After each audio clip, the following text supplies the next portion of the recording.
Assalamualaikum warahmatullahi wabarakatuh. Alhamdulillah wahdah, wassalatu wassalamu ala rasulillah. Allahumma salli ala nabil hashimiyyi Muhammadin wa ala alihi wasallim tasliman. Bapak ibu ikhwan akhwat saudara yang berbahagia, dalam kehidupan ini baik badan maupun batin itu selalu sibuk, sehingga kadang-kadang badan lelah, batin lelah, jiwa kita lelah karena terlalu digunakan, karena terlalu aktif, terlalu sibuk, sehingga batin kita menjadi lelah. Tidak hanya badan tetapi juga batin kita, jiwa kita akan kelelahan. Nah, ini kita harus tahu, jangan sampai kita hanya tahu badan lelah tapi tidak mengetahui kalau batin itu lelah juga. Nah, ini merupakan bagian dari mengenal diri, ma'rifatun nafsi. Man arafa nafsahu faqad arafa rabbah.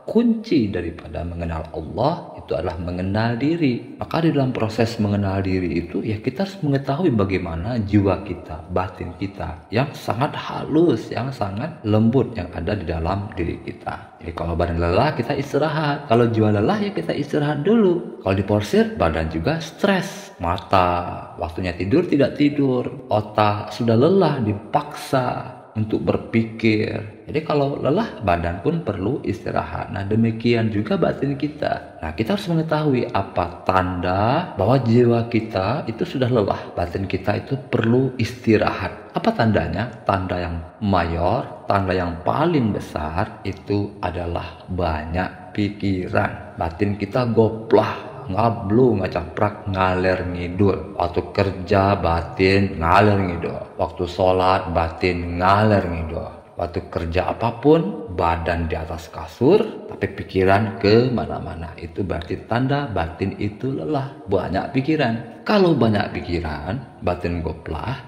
itu kita biarkan mengalir. Nah, nanti seperti air, dia akan mengalir kemana saja tanpa bisa dikendalikan. Ya, kalau mengalir kepada yang positif, mengalir ke perkebunan, mengalir ke danau. Tapi kalau mengalirnya ke tempat yang jorok-jorok, ke comberan, ke tempat sampah, nah ini sama dengan pikiran kita. Pikiran kita kalau dibiarkan mengalir, apalagi kalau batin lagi gelisah, nah itu nanti mengalirnya ke yang jorok-jorok, yang mesum-mesum, ke al-hawa, ke keinginan-keinginan. Jadi banyak pikiran itu nanti akan melahirkan banyak keinginan. Kenapa? Karena kita punya pikiran. Pikiran kita selalu membayangkan berbagai kemungkinan, membayangkan berbagai kebutuhan. Yang namanya kita banyak kebutuhan, jadi banyak keinginan. Karena pikiran kita itu ngalir ngidul tadi. Tadi banyak keinginan itu muncullah harapan-harapan. Jadi pikiran tidak terbendung. Semakin banyak keinginan, akan semakin banyak harapan. Dan ironinya, harapan-harapan itu seringkali tidak sesuai dengan kenyataan, atau kenyataan tidak sesuai dengan harapan. Maka akibatnya apa? Muncullah kekecewaan. Banyak kecewa itu menjadikan nanti jiwa kita menjadi rapuh, mudah goyah. Akibat jiwa rapuh ya kita jadi sulit fokus. Kalau udah sulit fokus, akibatnya adalah jadi susah tidur, susah makan. Nah, ini jiwa sudah lelah.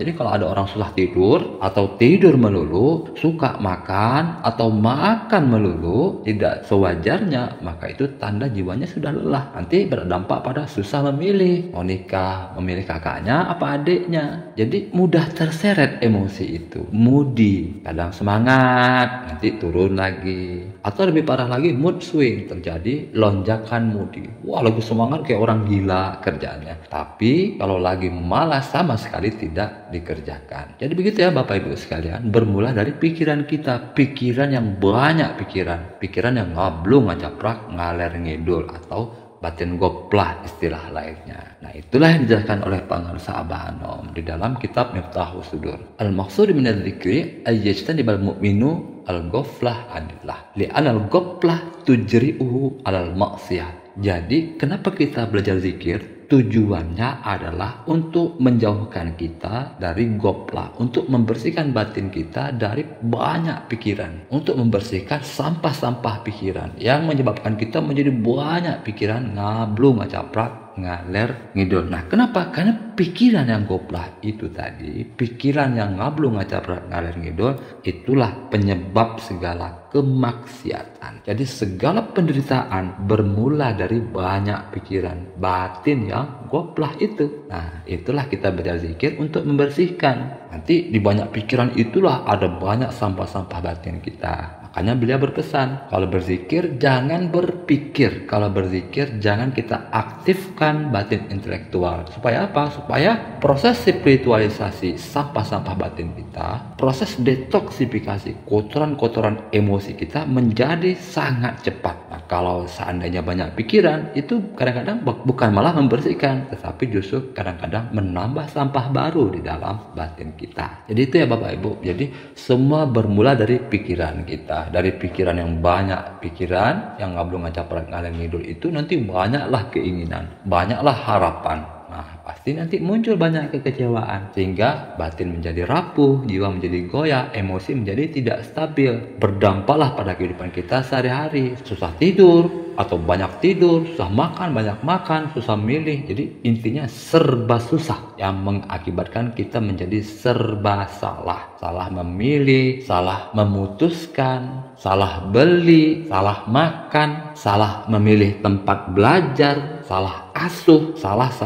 dan serba salah lainnya. Jadi dari banyak pikiran muncullah serba susah, dari serba susah muncullah serba salah. Sehingga kita pun seperti di dalam Al-Quran, wa amal ladzina fi qulubihim maradun fazadatuhum rijsan ila rijsihim wa matu wa hum kafirun. Orang-orang yang di dalam hatinya ada satu penyakit, lalu bertambah-tambahlah penyakit-penyakit di dalam hatinya itu sehingga ia mati dalam keadaan kufur. Jadi sangat menderita ya. Jadi banyak pikiran itu menyebabkan banyak penderitaan. Nah, nanti kita akan coba bahas lebih dalam tentang akibat dari banyak pikiran itu yang di dalam ilmu tasawuf dikenal dengan nafsu lawwamah dan nafsu ammarah. Itu merupakan tanda dari jiwa-jiwa yang lelah, dan itu nanti insya Allah akan kita bahas melalui pendekatan psikologi inner child ya Bapak Ibu. Nah, baik itu saja, semoga ada hikmahnya. Allahumma sholli ala nabiyil hashimiyyi Muhammadin wa ala alihi wa sallim tasliman. Allahumma sholli wa sallim wa barik alaihi. Assalamualaikum warahmatullahi wabarakatuh.